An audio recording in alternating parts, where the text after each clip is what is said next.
മന്ത്രി സണ്ണി ജോസഫ് തത്സമയം. സ്ഥാനങ്ങളെയാണ് അവർ കൂടുതലായിട്ട് പ്രിഫർ ചെയ്യുന്നത്, അല്ലെങ്കിൽ അവിടെയാണ് കൊടുക്കുന്നത്. നമ്മളതുകൊണ്ട് രാത്രിയും പകൽ ആവശ്യമില്ലാത്തതും കൂടെ വാങ്ങാൻ നമ്മൾ നിർബന്ധിതരായിരിക്കുകയാണ്. അതിനിപ്പം കിട്ടിയിരിക്കുന്ന അനുവാദം കിട്ടിയിരിക്കുന്ന കമ്മീഷൻ അനുവാദം കിട്ടിയിരിക്കുന്ന ആ സ്കീമിൽ നമ്മൾ 200 മെഗാവാട്ട് വാങ്ങുമ്പോൾ തന്നെ 850 കോടി രൂപ അതിനായിട്ട് നമ്മൾ ഇൻവെസ്റ്റ് ചെയ്യേണ്ടതാണ്. അതൊരു പാക്കേജായിട്ടാണ് വാങ്ങുന്നത്. കാരണം അല്ലെങ്കിൽ നമുക്ക് കിട്ടില്ല, രാത്രി കിട്ടില്ല.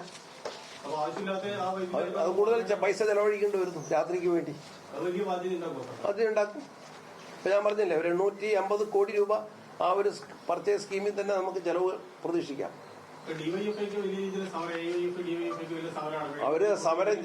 അവര് സമരം ചെയ്യേണ്ടത് ഈ ദീർഘകാല കരാർ റദ്ദാക്കിയവർക്ക് അത് പാലിക്കാനോ നടപ്പിലാക്കാനോ അന്നത്തെ ഗവൺമെന്റ് തയ്യാറായില്ല, പിണറായി ഗവൺമെന്റ് തയ്യാറായില്ല. അവർക്കെതിരെയാ സമരം ചെയ്യുന്നത്. നന്നായിട്ട് കാണാനാ നമ്മൾ ആഗ്രഹിക്കുന്നത്, അറേഞ്ച്മെന്റ് ചെയ്യുന്നത്.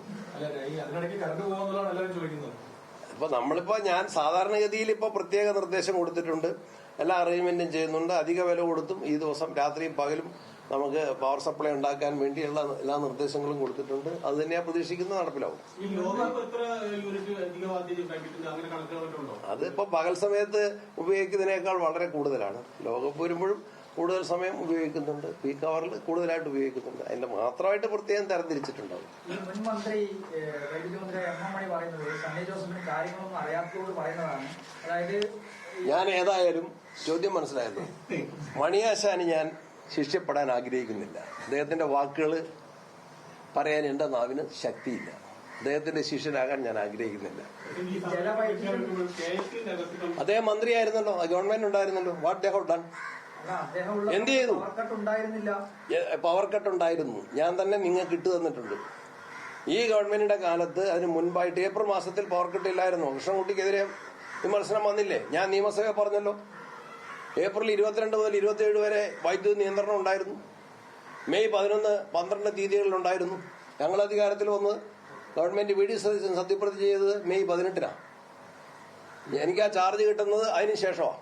ആ സമയത്ത് വൈദ്യുതി നിയന്ത്രണം ഏർപ്പെടുത്തിയപ്പോൾ KSUവിന്റെയും കോൺഗ്രസിന്റെയും നേതാക്കളൊക്കെ പറഞ്ഞിരുന്നത് ഇതൊരു പവർ കട്ടാണെന്നാണ്. ഇപ്പൊ പറയുന്നത് അത് പവർ കട്ടല്ലാതെ അതിനൊക്കെ ആളുകൾ തെറ്റിദ്ധരിച്ച് എല്ലാ നിയന്ത്രണത്തെയും ഒരു കാറ്റ് വന്ന് മരം വീണ് വൈദ്യുതി ബന്ധം വിച്ഛേദിച്ചാലും അതിന് പവർ കട്ടെന്നാണ് ആളുകൾ വിളിക്കുന്നത്. ടെക്നിക്കലി അതിന് വേറെ ഡെഫിനിഷനൊക്കെ ഉണ്ട്.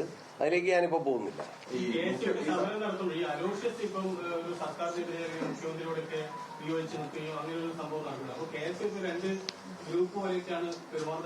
ഇല്ല, അതൊക്കെ യോജിച്ചു പോകാനുള്ള നടപടികൾ സ്വീകരിക്കും. ഈ നേതാക്കളും പരസ്യമായിട്ട് തമ്മിൽ ഇങ്ങനെ പറയുന്നുണ്ട്, പരസ്യമായിട്ട് അതൊക്കെ അവസാനിപ്പിക്കണം, യോജിച്ചു പോകണം. വിമർശനങ്ങളൊക്കെ പാർട്ടിക്കകത്ത് ഒതുക്കി നിർത്തണം. പരസ്യ വിമർശനങ്ങളെ ഒരു കാരണവശാലും പ്രോത്സാഹിപ്പിക്കുന്നില്ല. പറയാനുള്ള കാര്യങ്ങൾ പാർട്ടിക്കകത്ത് പറയും. എന്നോട് ചില കാര്യങ്ങൾ സംസാരിച്ചിട്ടുണ്ട്, അവരെ ചില പ്രയാസങ്ങൾ പറഞ്ഞിട്ടുണ്ട്. അത് ഞാൻ മുഖ്യമന്ത്രിയുടെയും ശ്രദ്ധയിൽപ്പെടുത്തിയിട്ടുണ്ട്. അത് ചർച്ചയിലൂടെ പരിഹരിക്കാവുന്നതാണ്.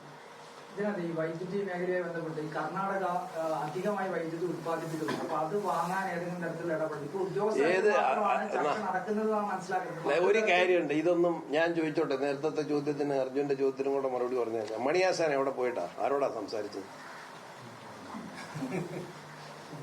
മണിയാശൻ ചെയ്തത് അല്ല, അദ്ദേഹം പറഞ്ഞല്ലോ മന്ത്രി പോയിട്ട് സംസാരിക്കണം എന്ന് പറഞ്ഞല്ലോ. മണിയാശാൻ എവിടെ പോയിട്ടാ? കൃഷ്ണൻകുട്ടി ചേട്ടൻ അവിടെ പോയിട്ടാ സംസാരിച്ചത്? മണിയാശാനും കൃഷ്ണൻകുട്ടി ചെയ്തത് മാത്രമാണോ? അല്ല, അദ്ദേഹം വിമർശിച്ചുകൊണ്ടാണ് ഞാൻ പറഞ്ഞത്. ഞങ്ങൾ സംസാരിക്കുന്നുണ്ട്. പിന്നെ പവർ പർച്ചേസിനൊക്കെ ഒരു രീതിയുണ്ട്, വ്യവസ്ഥയുണ്ട്. ആ വ്യവസ്ഥയ്ക്കനുസരിച്ച് ഞാൻ ചെയർമാൻ രാജമാണിക്യം IAS-നെ എല്ലാ ദിവസവും രാവിലെ എന്റെ ഓഫീസിൽ വിളിച്ചു വരുത്തി വൈദ്യുതിയുടെ ഇന്നത്തെ ബോർഡ് ഡയറക്ടേഴ്സിനെ എല്ലാ ദിവസവും അടിയന്തര സാഹചര്യത്തിൽ എല്ലാ ദിവസവും വിളിച്ചു വരുത്തി, ഇന്നലെയും വിളിച്ചു വരുത്തി അവരുമായിട്ട് ആവശ്യമായ കാര്യങ്ങൾ ക്രമീകരിക്കുന്നതിന് ചർച്ച ചെയ്യുന്നുണ്ട്. ആ കാര്യമൊന്നും എല്ലാ ദിവസവും പത്രങ്ങളിൽ കൊടുക്കുന്നില്ല. മന്ത്രി ചെയ്യുന്നതും ബോർഡ് ചെയ്യുന്നതുമായ എല്ലാ കാര്യങ്ങളും പത്രത്തിൽ കൊടുക്കുന്നില്ല. ആവശ്യമായ കാര്യങ്ങൾ നിങ്ങളെ പല സമയത്ത് മാധ്യമങ്ങളെ ഈ കാര്യങ്ങൾ അറിയിച്ചിട്ടുണ്ട്. മാധ്യമങ്ങളും ഈ കാര്യത്തിൽ കാര്യങ്ങൾ മനസ്സിലാക്കി സത്യസന്ധമായി റിപ്പോർട്ട് ചെയ്തിട്ടുണ്ട്. അതിന്റെ പ്രയാസം ഏതെങ്കിലും ഗവൺമെന്റ് മാറിയതുകൊണ്ടോ മന്ത്രി വന്നതുകൊണ്ടോ അല്ല, കാലാവസ്ഥകളിൽ വന്ന മാറ്റമാണ്. ഒരു കാര്യം നമ്മൾ പഠിക്കേണ്ടതായിട്ടുണ്ട്. കേരളം നമുക്ക് ഇത്രയും ജനസമ്പത്തുണ്ടായിട്ട് നമുക്ക് ആവശ്യമായ വൈദ്യുതി ഉത്പാദിപ്പിക്കാൻ കഴിയുന്നില്ല. നമുക്കിപ്പോൾ ആകെ ഉത്പാദിപ്പിക്കാൻ കഴിയുന്ന 1600 മെഗാവാട്ടാണ്. 4700, 5000 അതിന്റെ മുകളിൽ മെഗാവാട്ട് നമുക്ക് ആവശ്യം വരുമ്പോൾ നമുക്ക് ഇതുവരെ എല്ലാ കൊട്ടിഘോഷിക്കുമ്പോഴും ഉത്പാദിപ്പിക്കാൻ സാധിക്കുന്ന 1600 ആണ്. 1700 മെഗാവാട്ട് കേന്ദ്രത്തിൽ നിന്ന് കിട്ടുന്നതാണ്. ബാക്കി 650 നമ്മുടെ ദീർഘകാല കരാറാണ്. 150 മെഗാവാട്ട് ഹ്രസ്വകാല കരാറിൽ നിന്നാണ് വാങ്ങുന്നത്. അപ്പൊ ഇതെല്ലാം പറയുമ്പോൾ എല്ലാ അവകാശവാദങ്ങളും ഉന്നയിക്കുമ്പോഴും നമ്മൾ ഉത്പാദിപ്പിക്കുന്ന 1600. ഞാൻ നാളെ ഏതായാലും ശ്രീകണ്ഠപുരത്തെ ബസ് പ്രൊജക്റ്റും മയിലാട്ടിയിലെയും മുള്ളേരിയയിലെയും ബസ് സംവിധാനം, ബസ് എന്ന് പറഞ്ഞാൽ ബാറ്ററി എനർജി സ്റ്റോറേജ്, അത് പഠിക്കാൻ വേണ്ടി വേഗത്തിലാക്കാൻ വേണ്ടി പരിശ്രമിക്കുകയാണ്. ഇത് കൂടുതലായിട്ട് എല്ലാവരെയും പഠിപ്പിക്കാൻ ബാധ്യസ്ഥരാവും, പ്രവർത്തിക്കാൻ ബാധ്യസ്ഥരാവും. കർണാടക മന്ത്രി എന്നെ ഇങ്ങോട്ട് വിളിച്ചു. അതാരാ? കർണാടകത്തിലെ വൈദ്യമന്ത്രി ആരാന്നറിയോ? KJ ജോർജാണ്. അദ്ദേഹം ഇന്നലെ 2 പ്രാവശ്യം എന്നോട് ഇങ്ങോട്ട് വിളിച്ചു. അപ്പൊ അവിടെ നിന്നുണ്ടെങ്കിൽ ഇങ്ങോട്ട് തരും.